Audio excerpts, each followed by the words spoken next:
There's no seat sales. That doesn't exist. Your perception is wrong. There's user sales. And users have usage. So don't try to sell seats because you can't expand seats. Usage you can expand. The mindset is, and what you'll see is, at SaaS, we are very focused on winning companies and logos, and we hang them on the wall and we put them on a slide. We got the logo. That's not how an AI natives work. They work on users, and users bring in new users.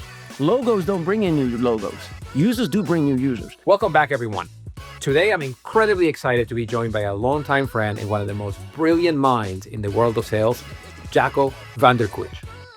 Jacco is the author of the industry-defining book, Winning by Design. It looks like a coffee table book. It's amazing, it's really big, and it has a rocket in the front. If you spend any time in SaaS, you know that he is the go-to-market expert for building high-performance sales and teams and scalable revenue engines. And in today's episode, we're diving deep into his latest work and the next evolution of sales.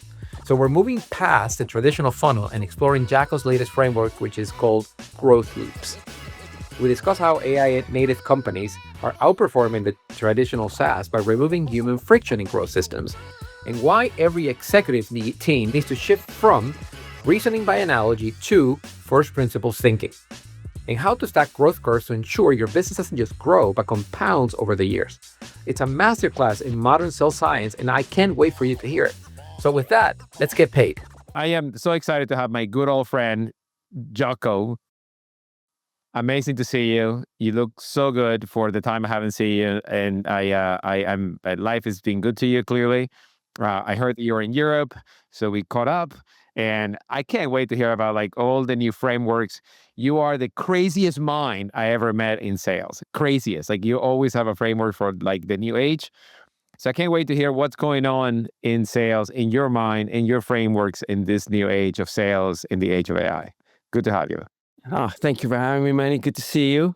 I see. Are you still benching, or is that t-shirt just made to fit you to look like you're benching? It just makes me look like I'm benching. It's just I always buy something a little smaller to flex. So tell me, Jacco, what's going on? What is so? Okay, let's start with the middle. What's going on with these growth loops? What happened to the funnel? What changed in the last 5 years? Okay, so first of all, nothing is going on, man. It's just the same old as always. I mean, like, yeah, just another day here in Silicon Valley. It was, like, no, a lot has changed. So, and whether it has changed or whether we as human beings have adopted to the changes but I think that it is fair to say that, the funnel that we are historically working off is essentially an open loop based system. And what we are noticing and what we've learned from AI companies is that one of the key reasons why they're growing is that they're using their customers to grow as their sales force. When growth creates growth, that is what we call a closed loop system. But an output becomes an input. So that's really where we are focused on making sure. And what we're noticing, Manny, is that when we run all the simulations on these fast-growing companies, that it is bar none, every company is growing fast, that's growing fast nowadays, uses a form of a growth loop. And, like whether that is a user-based growth loop, whether that is an expansion-based growth loop, whether that is a community, whether that is a viral growth loop, but they're using these growth loops. And to me, that is where the core of the future of software/AI growth lies.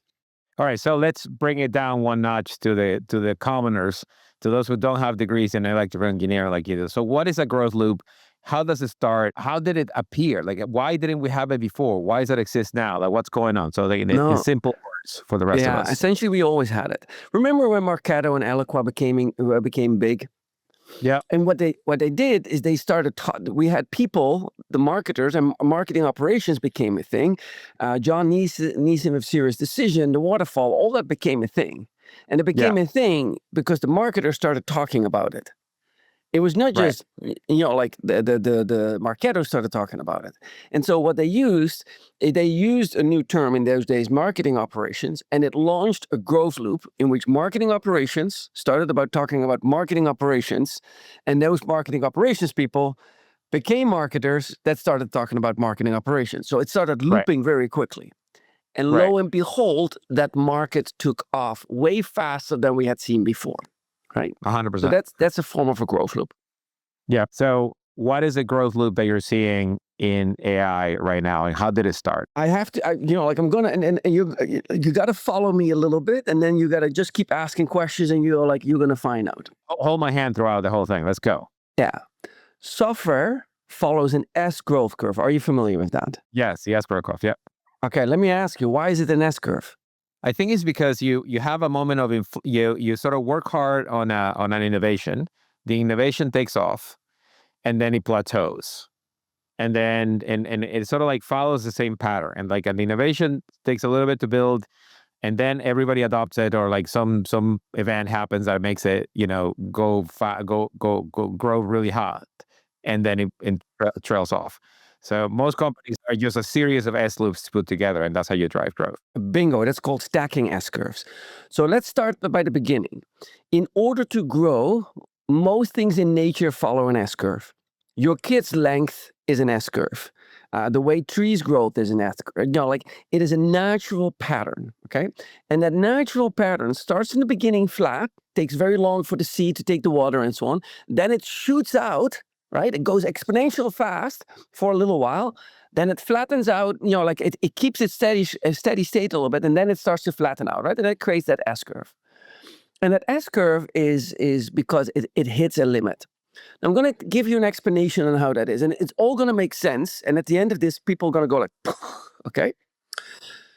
So imagine, and I'm not trying to joke around, I'm just trying to be serious around here. It's like, imagine I got rabbits, and those rabbits are very virile, meaning they reproduce very quickly. You put them on a little island, and they're going to populate that piece of island in crazy fast. And as they go through that exponential growth curve, sooner or later, something prohibits their growth. Could be size, could be food, could be something. Yeah. Now we're introducing a coyote. Now, when those rabbits started to populating, they went super fast, and then they tapered out. There was no more food for the rabbits, and so it stabilized. Now we're introducing a coyote. The coyote is going to eat the rabbits. Now, the coyote population is going to explode because it go like, man, that's plenty. And so now what we see is a coyote rabbit is going to explode. But sooner or later, the rabbits are not feeding the coyotes anymore, and both of the things start to stabilize. Okay? That's a stable infrastructure. Now, I got two S curves. The S curves of the coyote and the S curves of the rabbits. Now, in order to go through that S curve, there are three specific states. Three things that are super important to any software company, any AI company. Three things that we have to realize. One, it follows the S curve. Two, it has to go through an exponential growth curve. And three, it has to go through this exponential growth curve for a period of years. Not months, not quarters, years. Now, when I have to go through an exponential period of years, I cannot keep growing like that unless I have growth that feeds on itself. Because if I have to pay for every dollar growth, it's going to get harder and harder. I can't keep that up. I'm essentially going to outspend. Okay? And so like nature, coyotes and rabbits follow an S curve. Anything follows an S curve. We see that this software also follows an S curve, and that this S curve has like slow in the beginning, then exponential growth suddenly, and then when that exponential growth occurs for years, right? 4, 5, 6 years. Why that long? Because investment thesis of a PE firm is about 5 to 7 years. An investment thesis of a VC firm is anywhere between 5 to 15 years, right?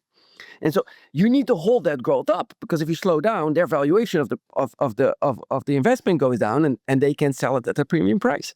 Yeah, I'm with you. I think the audience is with you too. Now, why does software and AI follow an S curve? Because I'm telling you, when you buy toasters don't follow a growth of an S curve. And the reason comes to this, Manny. And once you start seeing it and feeling it and understanding this to the detail, you go like, software in it, like a rabbit and like a coyote, has a seed in it that it reproduces.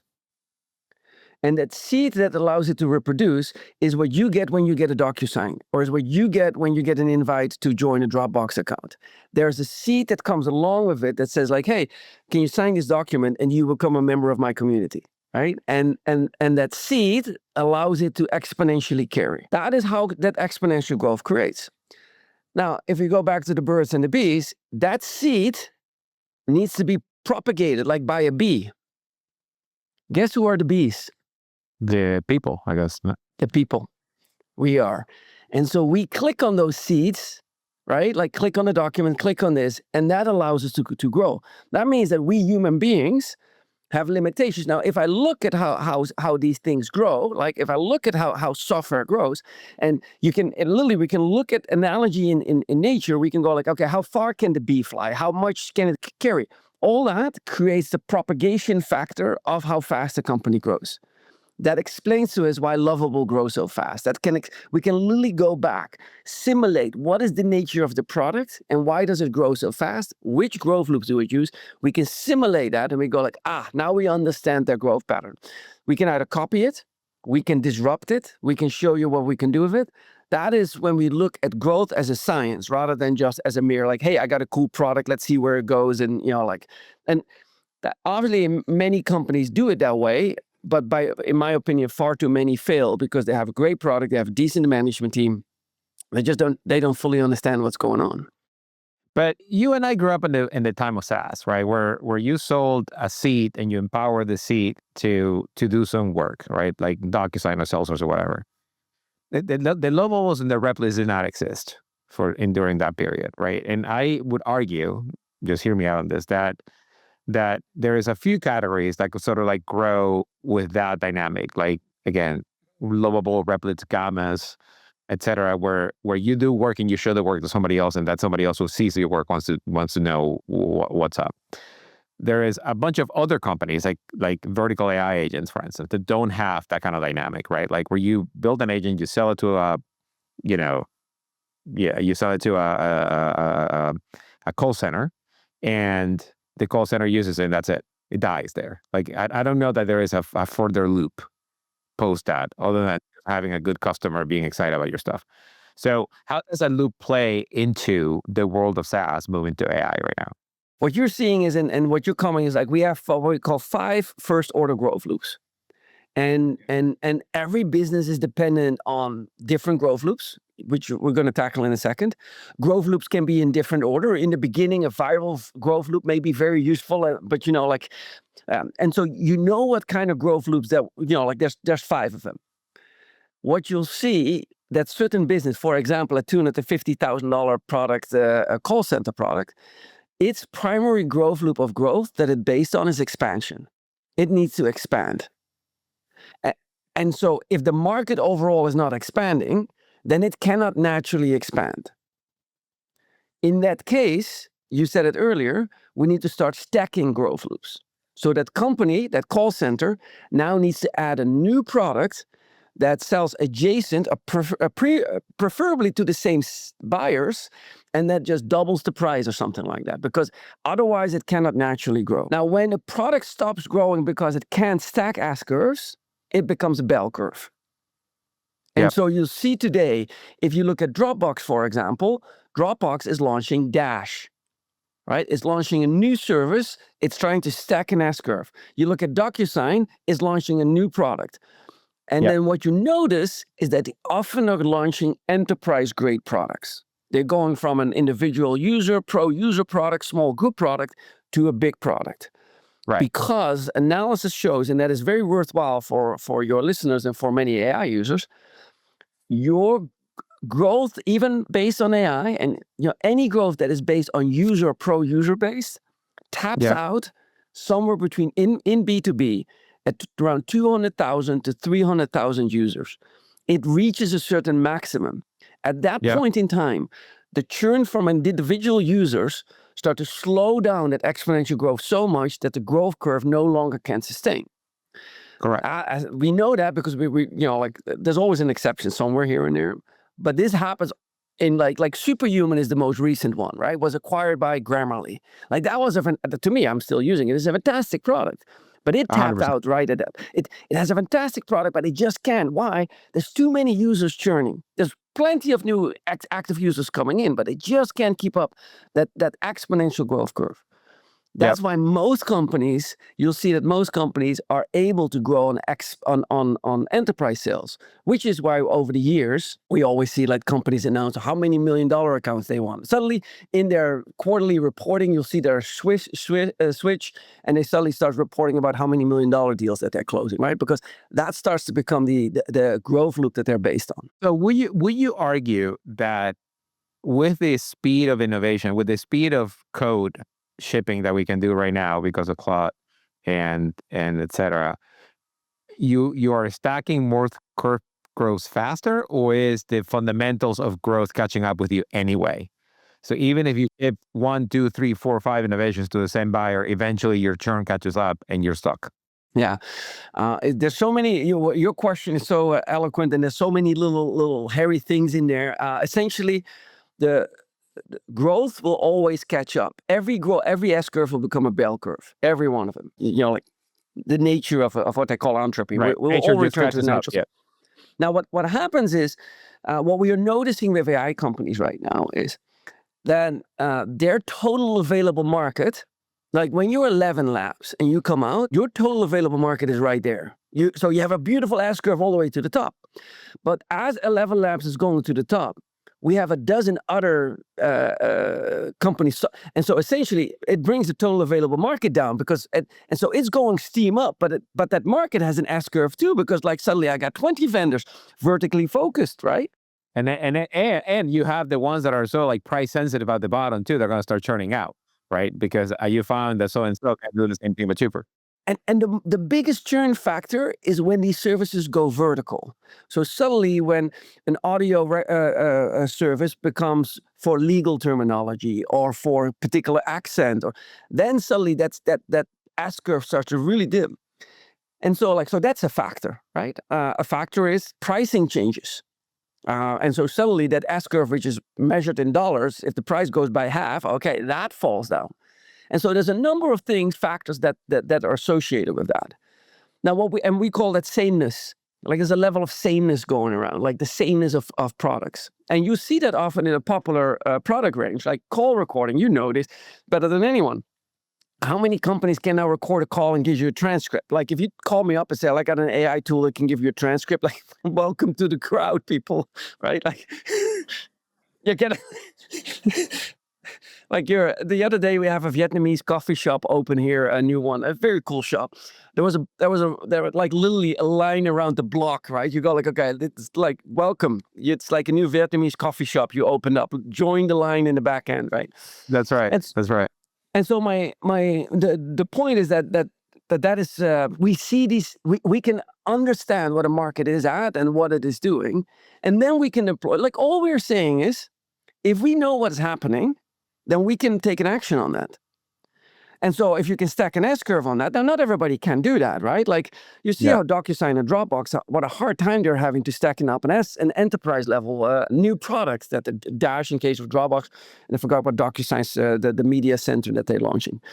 But you'll see that is a problem. If you compare that to like Starlink, which is shipping terminals, Starlink too, they are growing not based on individual consumers. They're growing on entire fleets signing up, right? Entire like truck fleets, boats, like whatever, cruise liners, all that, like are signing up, with multi-million-dollar contracts for this new set. Like that is, they're not growing because Jacco is signing up for Starlink and upgraded his subscription from $50 a month to $75 a month. Actually, it's $150, but actually I'm downgrading my service because I'm using much less data than I thought I did. So when in your engagement, so you're out and about talking to software companies, right? Like and people don't call you when they're doing well. People call you when things are all fucked, right? So like tell me what are you hearing in your engagements? Like what kind of problems are coming to your table and how are you engineering them out of them? Yeah, and just to give the listeners a perspective, like we help companies anywhere. Like Canva is a fantastic customer of ours. A crew just came back from doing a big stint with them in Australia. We have SpaceX is one of our customers. Like oh wow, nice. Yeah, Boston Dynamics. I'm trying to give a variety because there's a Momentous. It's a really a software. But we're literally like we're going all over from $5 subscriptions like Canva, right, to like multi-million-dollar deals. Lambda hardware infrastructure is a customer of ours, right? Like, and so the problem is always the same. And to me, it's like, look, they all have a particular systems that we can recognize and that we can help them grow. Once I recognize this and once I see it, I go, like, okay, that's how it grows. Mind you, Manny, the number one thing is for me that most executive teams, founders seem to have a natural instinct, but most executive teams do not understand how their growth engine works. They are working with an incomplete picture of how their growth engine works. Interesting. So is it because they're new, or because things got ahead of them and they don't understand what they got going anymore? It's because, and I'm sorry for throwing look, I've seen several of yours, so I feel like this is going to be a little bit of a different tone, and some users are going to go like pipe out and go like, this is not my thing. And hopefully you're. Well, we'll be back here next week, so they Exactly. can drop us right now, and we'll be back here again. So what you'll see is that when these companies, what they all have in common is that the executives, most of them, like almost, particularly SaaS companies, they are reasoning by analogy. They are iterating on a previous ID, and by making that ID slightly better, they can comprehend that. But today, we are all in a world of first principle thinking. The world underneath us is shaken.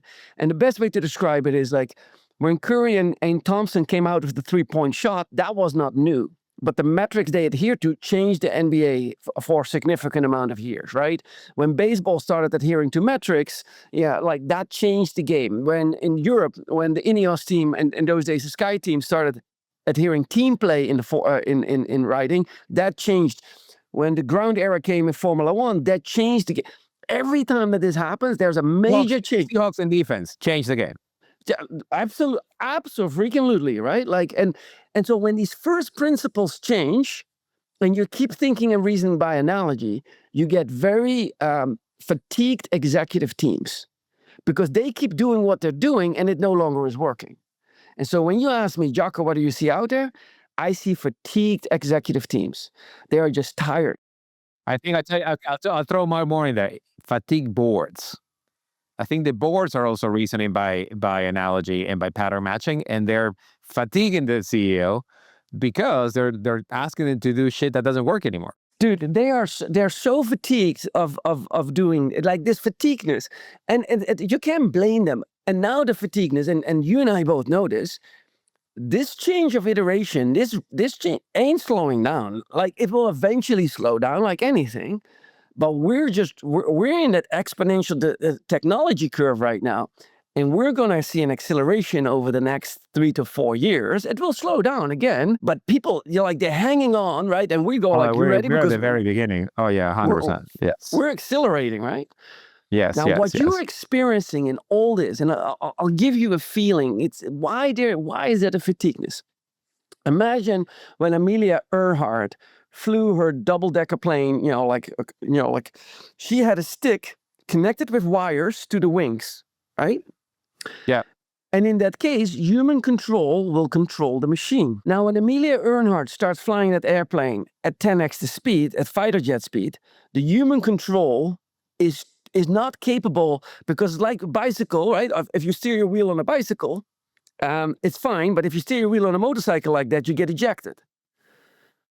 The speed has increased so much, Manny, that this wobbling of the stick, we human beings can no longer control the system's speed. And so why do you see AI natives growing so fast? Because they remove the human from controlling the growth systems. And so the growth systems start calculating. And so as soon as we move, this generation that companies that we are seeing explode has removed the human element from the control stick. And it says like, now the humans are creating the control system. They are designing the way how the system grows, but they pull their hands off and go like, dude, it's designed to grow, let's grow. And as that machine starts to take off, the humans no longer are the long pole in the tent.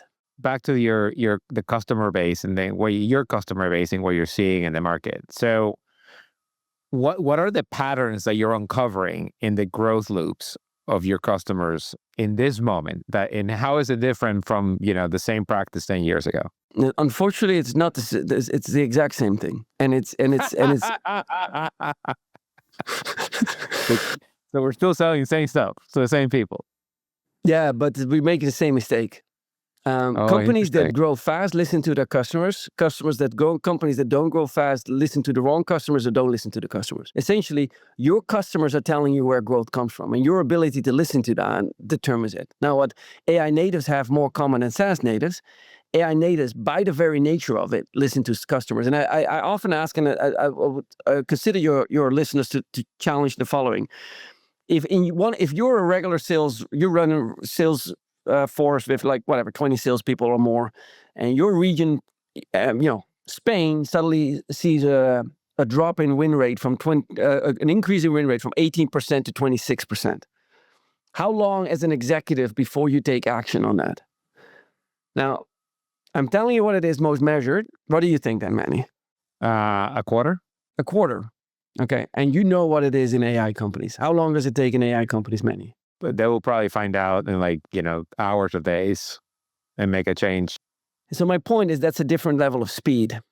And in order to do that, you need a different level of infrastructure. And what we notice is that most people do not have the real-time data infrastructure, nor have the real-time mindset, nor do they have the systems to operate. Oh, that's really interesting. Okay, I think that just dawned on me the fact that usually, and so what happens in large company? You wait for the QBR, right? You wait for like the meeting with the executives to review what happened in Spain, right? And that creates an element of friction that delays the activity, separates activity from the fact, right? Whereas an AI native company is way smaller, it can react faster because they don't have all those layers. And they don't even think of, it's not like they're at an AI native company, and I have many friends of mine around. It's not that they sit there and think of this in advance. Their systems are just real time. They look at the data and they go like, hey, we sell more in Boston. Should we increase spend in Boston? Yeah, increase spend in Boston, see what happens. Oh, increase spend in Boston, whatever spend, what it means, right? Oh, more, do more. Like there's no like brain surgery going on down here. The systems are just providing the data. And this is a very PLG-centric mindset, right? But it just operates at a much higher speed, right? And because this higher speed goes, this loop starts zinging, right? And then another growth loop starts somewhere else, and that starts zinging, right? And then when these multiple growth loops start, we get the ultimate growth loops. If you get like some form of virality going on, right? Word spreads. Okay, now hallelujah, your engine is scoring, virality goes into it, and those two things combined, even the slightest improvement compounds immediately, and boom, that company takes off. And when that takes off, we actually call it takeoff. When it takes off very fast, we call it hard takeoff. And if the company goes so fast that it achieves velocity like Canva, that it pops out, is called an irreversible time dominance. And this irreversible time dominance is different than first to market. First to market hardly ever wins. But the first companies that achieve irreversible time dominance, they dominate. Cursor dominates. Canva dominates. Because it's really hard to catch on that growth loop, because at the same time, sameness in the market is occurring. So all the others that want to go on that thing are now watered down because there's 20, 30, 40 companies jumping on that S-curve. Dude, this is so timely. Like so yesterday we made a decision to fire a customer, which I rarely do. Like I never let a customer, I feel like I'm failing myself if I have to, part ways with a customer. But the team came to me and the team told me, dude, like we're a small team, right? We're 20 people. And the team came to me, he said, this customer is slowing us down. And it's interesting because I never heard that before from a team. But this new generation team has such innate clock speed. Yeah, I mean, where they expect things to just move. And when things are not moving, that means that you're delaying a bunch of other things, right? Like nothing is free anymore, right? Like, so a slow moving customer will slow down pace of adoption, pace of innovation, pace of development, like what the team is doing. It will create like, interruption cycles, right? Because it's not flowing at the same speed that the other customers are flowing. So it's so interesting that you introduce the time element into the conversation, because now everything can be put into the same context of like time to reaction, right? So like you invent something new, but how do you get the rest of the organization to move at the same clock speed that the innovation is moving? So how do you change that? I mean, you're sitting in front of companies like this. SaaS, all right, take the average SaaS company, right? Every average SaaS company, $100 million, has probably 500 people. They're all stuck. They hit the wall. What do you tell them? What do they do in this new clock speed world? Yeah. Well, I can tell you what we tell them, and then you can, like, and this, by the way, is currently leading to to certain disruption. We first explain them how they are growing, because the main thing missing here is understanding. Once we understand, like, look, if I step into your business, Manny, and then, like, your business that cold, but you not necessarily may know the frameworks. But if I explain you the frameworks and we jointly map your business to it, then you see patterns that I don't see because I haven't been working on your customer list for the past 2 years, right? And so, but the frameworks help you understand it, right? Okay, now I know what's happening. And so first things first, there's like two big beasts in the room. Like there's two scary beasts, right? Like Jaws, you've never seen the shark until the end, right? And then, so we need to call out the beasts. And once we call out the beasts, we're no longer afraid of it. Then we go, okay, now we know. Now let's go to work and fix it. There's two beasts. Beast number one, you don't understand where your growth really comes from. And so the only response that you're doing is invest more to get more growth. That's not compound growth. And you can create exponential growth, but that's essentially linear growth that is based on how much money. You spend twice as much money, you may grow 1.x faster. Okay? That's not compound growth. You got to spend more resources. And that stops. Two, you got to understand what AI is doing to your business. Because if you understand what AI is doing to your business, you're no longer afraid of it. Right? Right. And we're defining it as the 3 layers of AI that you want to think about. The bottom layer is infrastructure, build the systems, the data systems, which is the key thing that companies need to be doing. The middle layer is AI apps, and currently we live in the AI tourism world. We are constantly shopping for apps. That's just the nature of the beast. But AI tourism is the thing right now. Everybody is touring like new apps. Like SaaS this year probably will be. Everybody's growing. Everybody's shipping a new app. Everybody has one of each. Yes, right? I remember. And that's 60,000. That was exactly the same thing. I remember. Yeah, that's 60,000 SaaS companies who overnight all became AI companies. So we have 60,000 apps. So app tourism is. And then the third one is the level of understanding of the company and AI. So it's the mentality of the human to deal with AI. So that they can recognize, am I in a system layer or am I on an app layer, right? Yeah. What we currently have that AI native companies go from the bottom up. They work really well on that AI systems layer. The executive team understands that, link up, boom, growth. Other companies, executive team hesitant about AI, and they're looking at app tourism. It's good to get your hand wet, but you're still like, you're 2 years behind by the time you get going, right? And so what we do is we talk to companies and help them understand where growth comes from. And often what AI does, Manny, those growth loops, that's what AI does brilliantly. And I'll give you a simple example. Try to ask a human being to look at like a pattern of 20,000 users and recognize the patterns of usage in there. Now ask AI, right, in real time, and then use that to determine which are new customers in real time. Okay. Look at patterns of usage and in real time, pipe that back into the top of your pipeline and develop new campaigns instantly.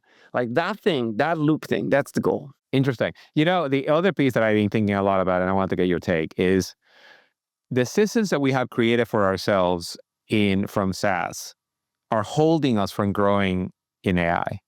And the example is one of the reasons I started Paid is that, I had Zora, I had Salesforce Billing, I had NetSuite, Harden for my seat-based business, right? And I had, an add-on to the seat and a super seat, and every time I ship something, I will bundle into the new seat and sell you the seat plus. And now the problem, and it was fine, right? Like I will sign a year agreement, I'll sell you 100 seats, I come on new innovation, I will come back again, I'll add, I'll sell you the same 100 seats, but with like a super power, right? And put an add-on to the seat. The problem is that we're shipping innovation far faster, that we're enabling innovation to be consumed by our customers because of this model. So the seat model itself not only doesn't work because you don't have as many heads, but it doesn't work because you have to renegotiate every time you ship something to be adopted, to be sold. You see what I mean? And that is holding the market back from like A, shipping innovation, and B, growing. What's your take? What you said, Jacco, what is the difference between the SaaS and today? And I keep pointing to you, there's no difference. We still have it. I'm going to point to you. You know how you obviously look like a perfectly healthy human being, but every night, if you would go to a chiropractor, they would crack your back, right? Like somebody would. Yep. Okay, and you would crack, and you go like, okay, that now you feel better. Okay, I'm going to crack your back, so you're going to hear the crack, and then you're going to go like, and it's a simple crack. Okay. All right, I'm getting ready for it. Let's go. Okay, Manny, there's no seat sales. That doesn't exist. Your perception is wrong. There's user sales. There you go. And users have usage. Yeah. So don't try to sell seats because you can't expand seats. Usage you can expand. Right. The mindset is, and what you'll see is, at SaaS, we are very focused on winning companies and logos, and we hang them on the wall and we put them on a slide. We got the logo. That's not how AI natives work. They work on users. And users bring in new users. Logos don't bring in new logos. Users do bring new users. That little backcrack, that understanding that the world of AI natives is completely based on users and the world of SaaS sales is completely based on winning company logos, that little thing is the problem, right? Like that switch. Now, as I often explain to large firms, like nowadays I think we help 1 out of every 4 public SaaS companies. And my main thing is AI natives aren't stealing your logos. They are stealing your users. And then the users take the logo away, right? That mindset. And the users have different usage patterns. And the usage will tell you where they're going. And if you have an advanced notice on, if you know, for example, I often recommend, like, look at your users. Now, what are the 5 most common cohort users that you have? Who are your super users? Who are your users in that group? And who are users in that group? Okay. Now, which users always lead the pack? Oh, that group of users. Okay. Follow what they're doing. If you know they're always leading the pack, they will guide you. Right? That's the mindset shift. And the company that does that extremely well is Canva. Canva does that so well, right? Like you'll see it, they follow you because they see consumption, right? They constantly see whether people want templates, whether they want this, whether they want that. Right. Templates is not even a thing anymore, I believe, right? Like, yeah. You're dating yourself, Jacco. That was like 3 years ago. Exactly. Temp as in temporary. No, so like that goes now so fast, right? Like and that usage pattern is what we recognize as the main differentiator of AI natives who follow that pattern so quickly. So what is your advice to CEOs of SaaS companies listening to this that, $50 to $100 million, maybe $20 to $100 million, and they already got a usage model, they have a seat-based model going, they sort of understand their usage, they got deployed Amplitude or Pendo, whatever it takes to like figure out like what their users are doing, but they're not selling per use, and they're getting disrupted by an AI native company. Like what are the 1, 2, and 3 things that they should go do right now? Number one thing, there's no reason why you cannot be successful as a SaaS company. No reason. You have every reason to be successful. Realize that you have the users that AI native companies want, right? Like you have the users. Number 2, focus on your users. And in my opinion, the whole customer success market missed this over the past 5 years. They were completely, like out in the boonies doing something. They completely missed this thing happening, and they went totally off on the wrong. They missed this. But follow the users. And number 3, understand which loops drive your business, because that's where you can accelerate. And I give it a simple example. You and I just spoke about users being a great group, right? Now, let's say that the company, $100 million company, what's the ACV of a company? What is a good ACV? Give me a random, I'll calculate it by my mind. What is a random? Call it 30K ACV. Okay, so I got 30K, and that means I got 300 customers to make a $1 million. I got, right? Ish business, right? 300 plus company. How many users per company? How many users does that product have? 30K platform. I don't know. Let's call it a good, I don't know, 15, 20 users. Okay, I'm calculating out. So I got 100 million. I divided by 30,000. Okay, that is 3,000 customers. 333 times by 10. How many did you say? Let's say, I don't know, 15, 20. 15. I do 15. That company has 50,000 users. Yeah. Okay. 50,000 users. Imagine that one user out of 100 every month 1 user out of 100 every month generates is being asked, hey, what are you using over at blah, blah, blah, because they're talking to, right? So I divide it by 100, right?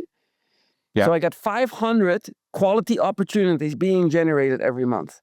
Times 12, right? Or I can call that's 6,000, right? Yeah. 6,000 opportunities today. What if I use an SDR? And instead of telling the SDR, go call on a cold outbound person that doesn't want to talk to you, go talk to a user, make a user happy, and learn this and that from them. And here's a playbook for that. Same person. Now speaking to 50,000 users. Create a community. Make them an advocate. Here's the tools. Give them this thing. Give them that thing. Create advocacy among the users. That is, instead of funnel thinking, open loop, everything needs to come in. My growth depends on how much I come in. Suddenly I'm looking at users and deploying my resources in an alternative way. Now I'm using an SDR, whether that is the best way or not, but it translates easily, right? It translates. SDR now calls and contacts the users and gives them something, doesn't take anything. I get something to give.